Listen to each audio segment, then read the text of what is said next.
Bom dia a todos. Eu queria começar por agradecer à Florestas.pt a oportunidade que me deu de vir aqui e partilhar convosco alguns temas que para mim são particularmente gratos.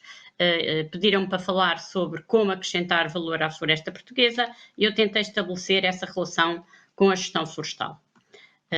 Para começar, vou começar por falar de gestão florestal, iniciando antes com algumas definições que acho que são importantes para que aquilo que vos vou dizer possa ser ouvido por todos, quer sejam florestais ou não percebam nada de silvicultura. E depois vou falar um pouco de serviços dos ecossistemas e das relações, das diferentes maneiras de gerir a floresta com os serviços do ecossistema e, por fim, vou deixar algumas mensagens. Comecemos pelas definições, elas são muito poucas, são só 3. Uma delas é o conceito que os florestais têm de povoamento. O povoamento é uma área que é homogénea do ponto de vista ambiental, portanto, quando falamos do ponto de vista ambiental é só o clima e topografia, a exposição, etc.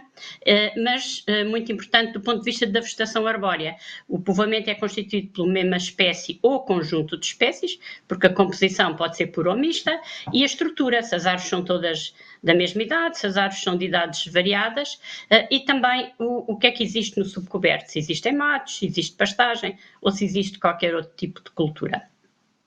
O segundo conceito, que acho que é importante para compreender o sentido da minha apresentação, é o conceito de serviços do ecossistema, que são aqueles benefícios que a natureza nos proporciona, que são essenciais para a nossa sobrevivência e que, portanto, estão associados à qualidade da vida e ao bem-estar da sociedade. E hoje em dia fala-se muito de serviços do ecossistema, mas muitas vezes as pessoas não sabem exatamente do que é que se está a falar. E, por fim, o tema principal desta minha comunicação e que é a gestão florestal. E a gestão florestal não é mais do que a interação entre o homem e a floresta.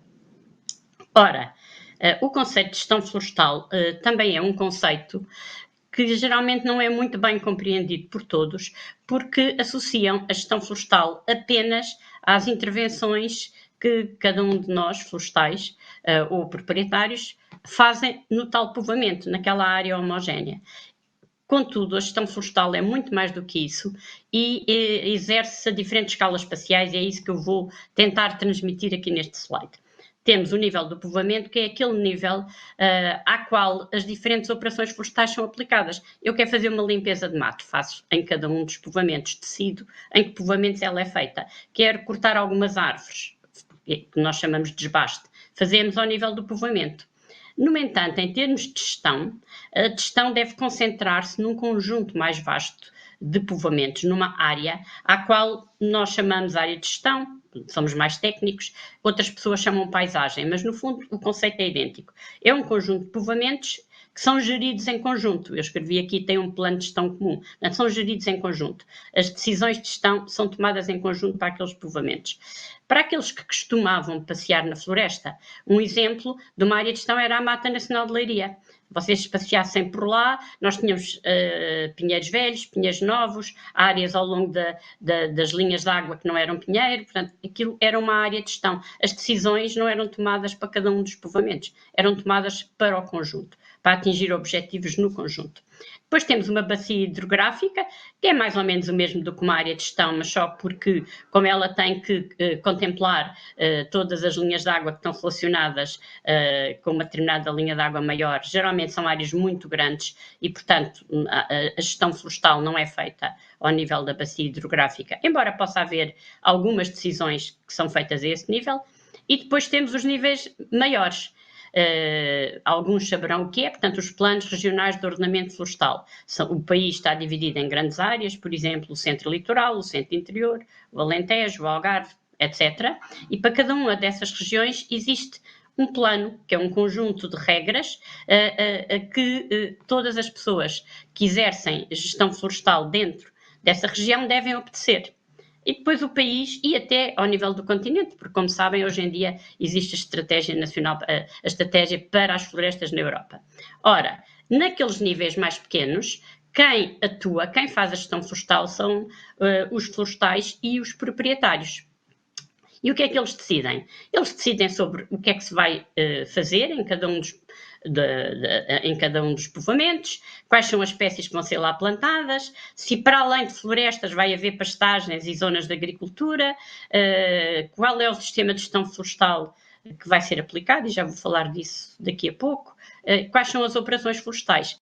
No entanto, a um nível superior, os políticos vão decidir, portanto, existe uma política florestal, existe um grande conjunto de legislação sobre a floresta, podem ser definidos incentivos e subsídios aos florestais e proprietários, e as decisões a um nível político superior influenciam e muito aquilo que os florestais e proprietários florestais vão fazer. Portanto, a gestão florestal também é exercida a um nível superior. E, por outro lado, temos ambos a serem influenciados pela sociedade, por aquilo que a sociedade quer, nomeadamente a indústria, mas também, cada vez mais, toda a sociedade. Ora, vamos falar agora um bocadinho de sistemas de gestão florestal e dos custos que eles estão associados, porque é uma mensagem importante que eu quero fazer passar, é que a gestão florestal tem muitos custos associados. Em termos de sistema de gestão florestal, nós podemos ter sistemas que nós chamamos mais intensivos, que estão mais virados para a produção de madeira ou de biomassa, são aqueles que eu chamei ali biomassa para energia e silvicultura intensiva, e pus uma figura de um eucaliptal, e na biomassa para energia pus uma plantação feita com esse objetivo na Suécia. Em Portugal há poucas. Temos a floresta de uso múltiplo, quando a floresta é gerida não só para a produção de madeira, mas para muitos outros, produção de muitos outros bens e benefícios, e eu pus aí um montado sobre com as ovelhas a pastarem por baixo. Existe um conceito que em Portugal não é muito aplicado, mas que devia ser, e a tendência é que seja cada vez mais aplicado, que é aquilo que nós chamamos uma silvicultura próxima da natureza. É uma silvicultura em que nós tentamos nunca aplicar corte raso, por exemplo.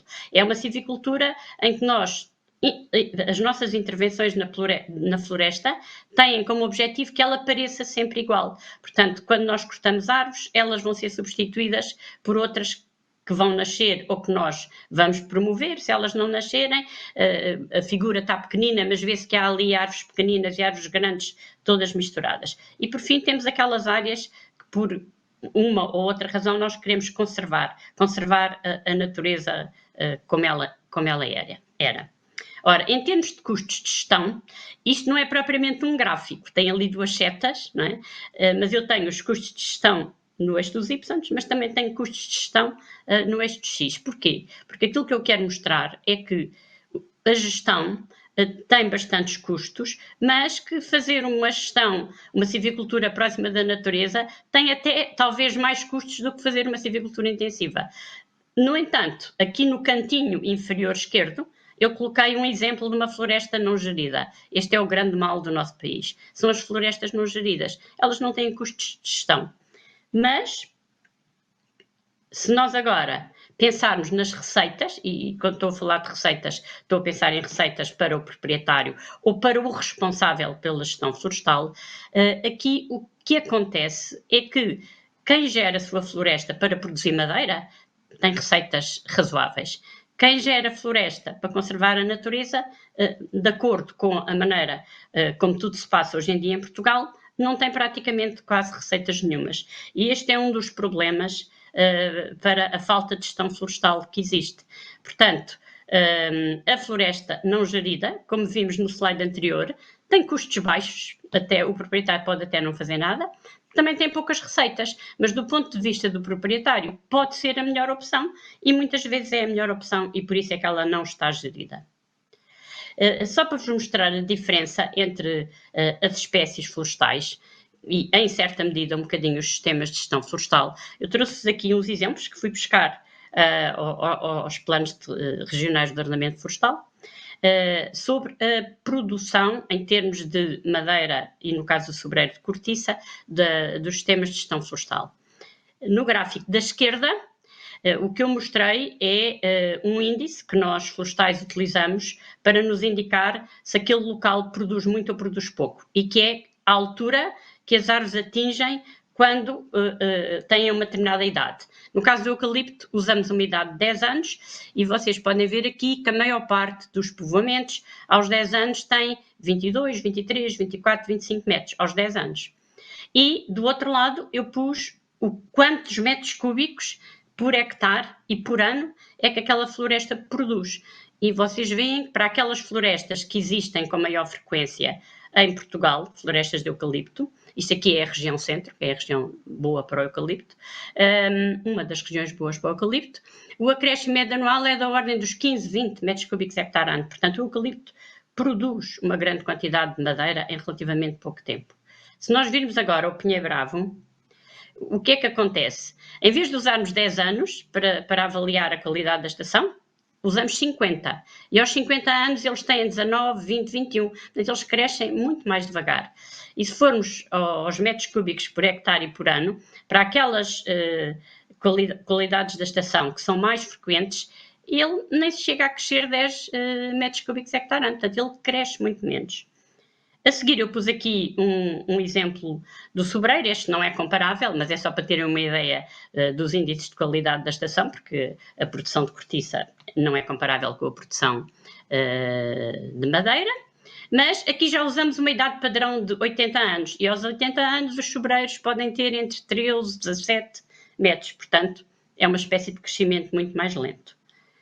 Aqui, neste gráfico, eu tentei pôr a renda anual equivalente. O que é que isto é? É tendo em consideração todos os custos e todas as receitas ao longo da vida daquele povoamento, quanto é que, em média, o proprietário receberá por ano. No caso do eucalipto, para aquelas classes de qualidade da estação mais frequentes, a receita até é bastante razoável. É 200, é 300, é bastante razoável. Eu já sei que esta análise económica depende de muitos fatores e é baseada nos preços que eu utilizei, na sequência de operações florestais que eu utilizei, tudo isso é discutível e eu já tenho discutido isto com vários colegas e não colegas e depois dizem, mas usaste, os custos que usaste são os do CAOF, que é uma comissão que existe no Ministério da Agricultura, que é a Comissão de Acompanhamento das Operações Florestais, aqueles custos estão inflacionados. Portanto, há aqui algum ruído, mas as diferenças são tão grandes que, de facto, estes gráficos mostram o eucalipto tem uma produção positiva, tem uma receita positiva e bastante razoável. Se eu fizer o mesmo cálculo para o Pinheiro Bravo, o panorama já é bastante diferente. Aqui no Pinheiro Bravo eu tenho que chamar a atenção porque eu não considerei aqui nestes cálculos a resina. Portanto, se eu considerasse a resina, talvez melhorasse um pouco, mas a resina é uma receita que já foi muito importante no passado e que agora está a ser cada vez mais importante, mas aqui neste cálculo ela não está considerada. Mas mesmo que eu a considere, a receita não vai ser nada de parecido com aquela que o eucalipto dá. E no sobreiro tenho que fazer a mesma chamada de atenção que fiz aqui. Eu não considerei as receitas do gado, por exemplo, considerei só da parte florestal, mas também se eu tiver que plantar um montado de sobre as receitas que eu vou obter, demoro muitos anos a começar a recebê-las e, portanto, também não é assim tão atrativo. Claro que se eu herdar um montado de sobre, os cálculos são bastante diferentes. Como tem havido sempre muita discussão à volta dos dados que nós utilizamos para fazer estes cálculos, e eu tenho que vos dizer que há muita falta de transparência, há muita dificuldade em nós sabermos os preços que são pagos, os custos das operações florestais. Portanto, há uma grande necessidade de todo este negócio ser melhor conhecido para podermos tomar mais decisões. Eu já ando a dizer há bastante tempo que vou criar um grupo para fazer um estudo sobre a rentabilidade da floresta em Portugal e quando estava a preparar esta apresentação pensei que era a altura ideal para o fazer. Portanto, eu estou a criar um grupo a partir de hoje. É um grupo. Quem quiser inscrever-se pode ir a este link que aqui está. É um website criado pelo Instituto Superior de Agronomia, onde nós colocamos todas as ferramentas que nós desenvolvemos para apoio à gestão florestal. Portanto, todos os interessados podem lá ir, fazer o download, ver quando é que nós fazemos workshops. E eu vou lá criar, ainda não está criado, mas vou lá criar uma pastinha para o estudo sobre a rentabilidade da floresta em Portugal, e espero que haja pessoas dos mais diversos, que venham de vários sítios, portanto, académicos como eu, proprietários florestais, associações de produtores, e que queiram trabalhar em conjunto para nós mostrarmos se de facto a floresta em Portugal é rentável ou não, porque isso depois penso que vai ajudar a resolver o problema. Conhecer é o primeiro fator para resolver. Ora, indo aqui agora aos serviços dos ecossistemas. Como eu disse, portanto, os serviços dos ecossistemas são os benefícios que a natureza nos dá e, de acordo com o Millennium Ecosystem Assessment, eles têm sido classificados em bens materiais, que são aqueles que são os produtos, de regulação, que são aqueles benefícios que têm como consequência a regulação dos processos dos ecossistemas, como é o sequestro de carbono, o controle do clima, a regulação do ciclo da água. Toda a gente sabe que as florestas têm esse tipo de funções. Os culturais, portanto, as pessoas gostam de ir passear para a floresta, portanto, o recreio e turismo. Também são muito importantes as florestas para a educação e ciência, etc. E depois os de suporte, portanto, são aqueles que suportam todos os outros serviços. No entanto, esta classificação acaba por ficar muito complexa e eu, ao assistir à apresentação aqui na academia.pt do meu amigo Américo Mendes, gostei bastante da nomenclatura que ele apresentou lá, que é que se utiliza na economia e que classifica os serviços, os bens da floresta em bens privados, e os bens privados são aqueles que, vou repetir a explicação dele, portanto, são aqueles que para serem utilizados têm alguma restrição no acesso, portanto, a pessoa tem que ter algumas características para os poder usar, por exemplo, tem que ser o dono, ou tem que pagar para poder usar, ou tem que pertencer a uma associação, portanto, nem todos podem usar, e além disso, quando são usados, deixam de estar disponíveis para os outros, portanto, estes são os bens privados. E depois temos os bens públicos, portanto, que é o conjunto de todos os outros bens, que toda a gente pode usar, às vezes são produzidos muito longe, por exemplo, as pessoas que estão nas cidades também utilizam os bens públicos e muitas vezes estão muito longe das áreas florestais onde eles são produzidos. E isto acaba por ser muito importante quando nós vamos relacionar os sistemas de gestão florestal, aqueles que eu vos apresentei antes, com os serviços do ecossistema, porque o que é que se passa a este nível? Quando nós colocamos aqueles diferentes sistemas de gestão florestal, o que vemos é que neste eixo do X, os bens materiais aumentam, portanto, quanto mais intensiva é a silvicultura e mais virada para a produção de bens privados, então esse tipo de sistema de gestão florestal maximiza os bens materiais, os produtos, e é por isso que as receitas para o proprietário são maiores. Quando nós pensamos no que eu coloquei aqui no eixo do X, que são os sistemas, os serviços do ecossistema de regulação, culturais e de suporte, portanto, os bens públicos, o que acontece é que eles são maiores quanto mais próxima da natureza é a atividade florestal. Isto tem consequências muito importantes para a gestão florestal, porque, como vocês viram, para o proprietário, a receita nestes sistemas que otimizam os bens públicos é muito baixa, certo? E, portanto, não é uma boa opção para o proprietário florestal. Isto tem solução? Tem alguma, mas não passa pelo proprietário florestal, passa por decisões de gestão um nível mais elevado. Tem que se encontrar métodos para pagar os serviços do ecossistema. E não é fácil, mas eu penso que é possível. Portanto, enquanto os sistemas de gestão florestal mais virados para os bens públicos não tiverem uma remuneração, o proprietário privado vai sempre optar por uma silvicultura mais intensiva ou por uma floresta não gerida, porque na floresta não gerida não tem grandes receitas, mas também não tem grandes custos. E isto é um dos problemas da nossa floresta. Portanto, contudo, a sociedade urbana valoriza muito os bens públicos e desvaloriza os bens privados. Isto aqui é um problema, não é? Portanto, em 2016, penso que foi em 2016, o Instituto Europeu da Floresta, o European Forest Institute, fez um grande inquérito a nível da Europa toda para tentar concluir quais eram os serviços do ecossistema que eram mais valorizados pela sociedade. E o que chegou à conclusão é que a maior parte das pessoas que responderam ao inquérito desvalorizam completamente o desenvolvimento rural, a produção de madeira e aqueles bens que estão mais relacionados com os bens privados, e valorizam bastante o sequestro de carbono, a proteção de habitats e todos os serviços que estão mais relacionados com os bens públicos. Portanto, há aqui uma troca. O proprietário privado precisa de ter receita para viver e também para pagar os custos da gestão. A sociedade urbana quer valorizar os serviços do ecossistema. Portanto, temos aqui que tentar arranjar soluções para compatibilizar estes dois problemas. Algum equilíbrio pode ser encontrado se nós fizermos uma análise, não ao nível do povoamento, mas ao nível da paisagem, da tal área de gestão. Portanto, temos que analisar cada povoamento, não isoladamente, mas fazendo parte de uma paisagem, de um mosaico que tem vários tipos de usos. E as decisões de gestão devem ser baseadas nesse mosaico, como era, por exemplo, a Mata Nacional de Leiria, ou como é, por exemplo, hoje em dia em Portugal, uma zona de intervenção florestal, ou as AIGPs, que estão agora a ser criadas, portanto, áreas de gestão maiores, certo?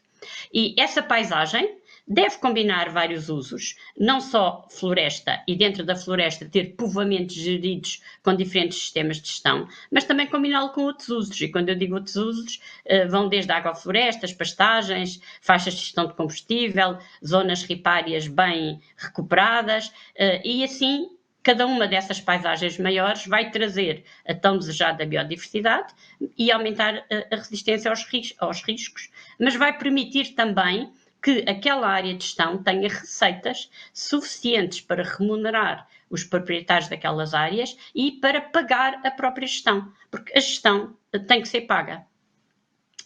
Eu pus aqui um exemplo só para ser mais ilustrativo. Portanto, eu fui buscar ao Google uma paisagem florestal, delimitei lá os vários povoamentos diferentes que lá estavam e depois supus uma situação. Imaginem que esta área, que é grande, era tudo eucalipto. Do ponto de vista de serviços do ecossistema, o balanço não era bom, porque aqueles serviços, não quer dizer que um eucaliptal não tenha outros serviços para além da produção de madeira. Claro que tem. Naquele gráfico que eu pus, eu não o coloquei no canto superior esquerdo, encostadinho ao eixo dos Y. Ele também tem biodiversidade.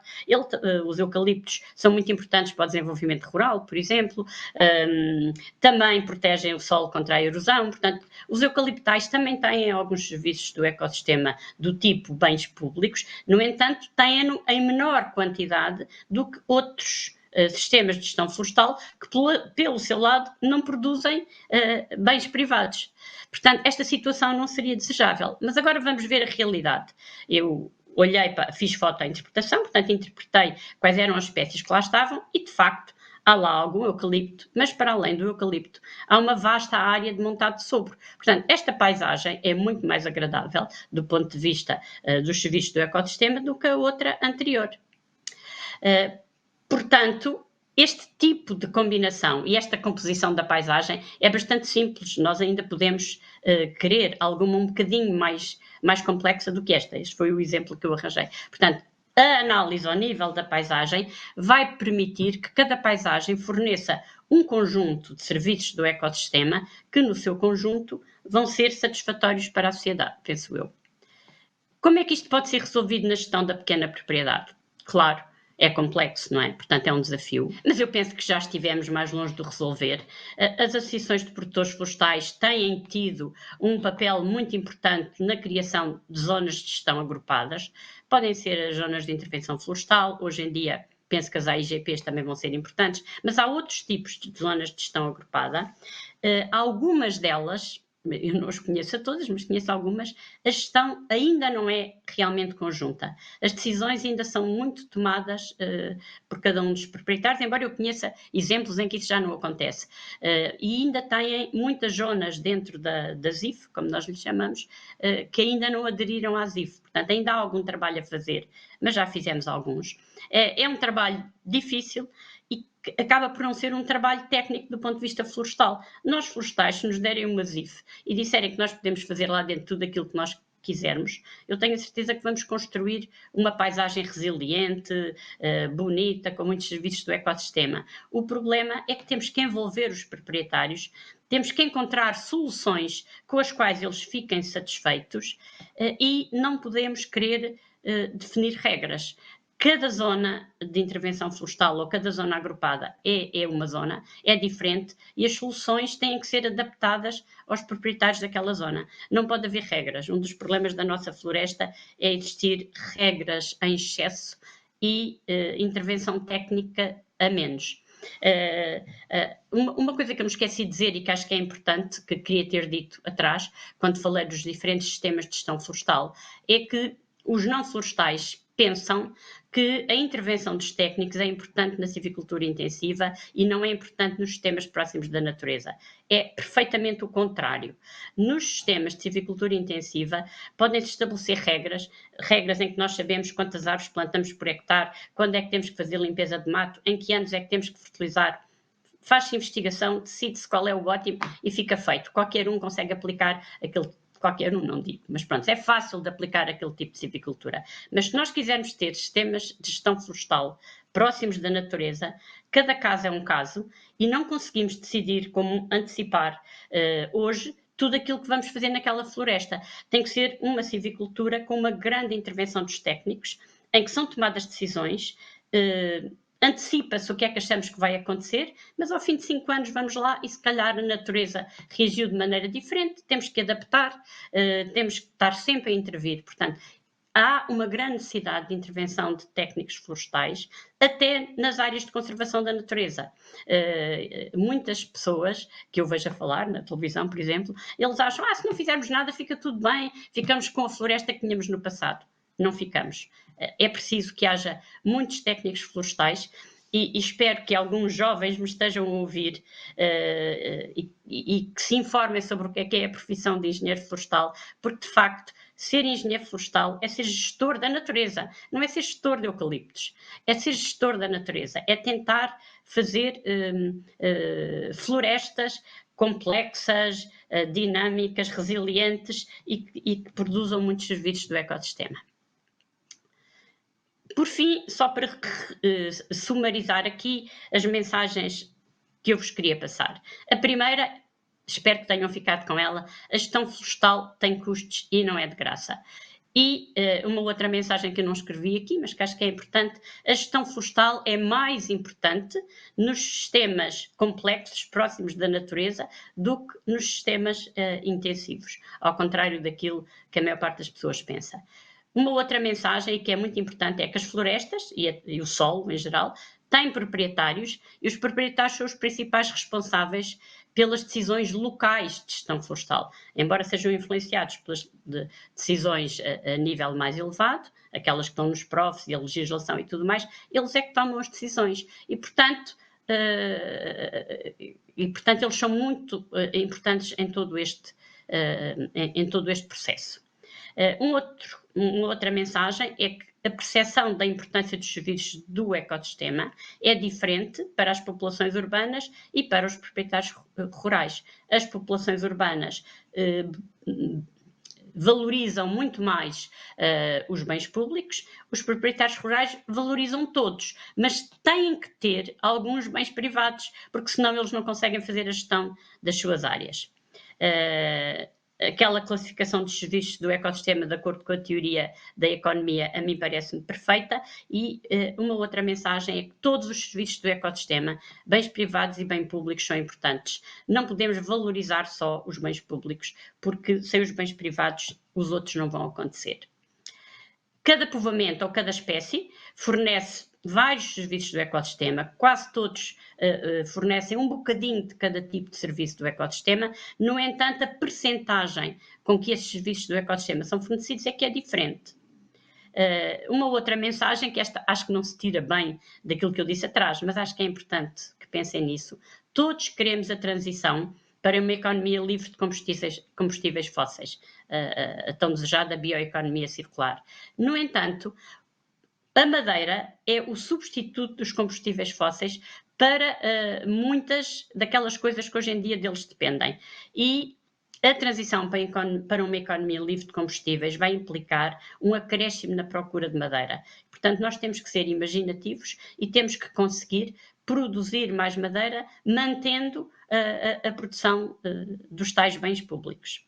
O planeamento da gestão ao nível da paisagem pode permitir uma melhor distribuição dos serviços do ecossistema e, ao mesmo tempo, garantir as receitas que são necessárias para a remuneração dos proprietários e da gestão que eles façam. Uma outra mensagem que é bastante importante é que, por mais que nós conheçamos a floresta e os processos que nela se passem, não conhecemos o suficiente. Portanto, é muito importante aumentar o conhecimento sobre todos esses processos, porque para atuar é preciso saber avaliar as consequências das nossas intervenções e isso só se consegue com um conhecimento sólido dos processos. Uma outra mensagem é que é importante que nas florestas de produção nós otimizemos a produção, que elas sejam plantadas nos sítios onde são mais produtivas, que se convertam as florestas de produção localizadas em zonas de baixa produtividade noutro tipo de florestas, em resumo, que se otimize a gestão das florestas de produção. E era tudo o que eu tinha para vos dizer. Queria agradecer a atenção que dispensaram à minha apresentação e espero que vos possa vir a ser útil.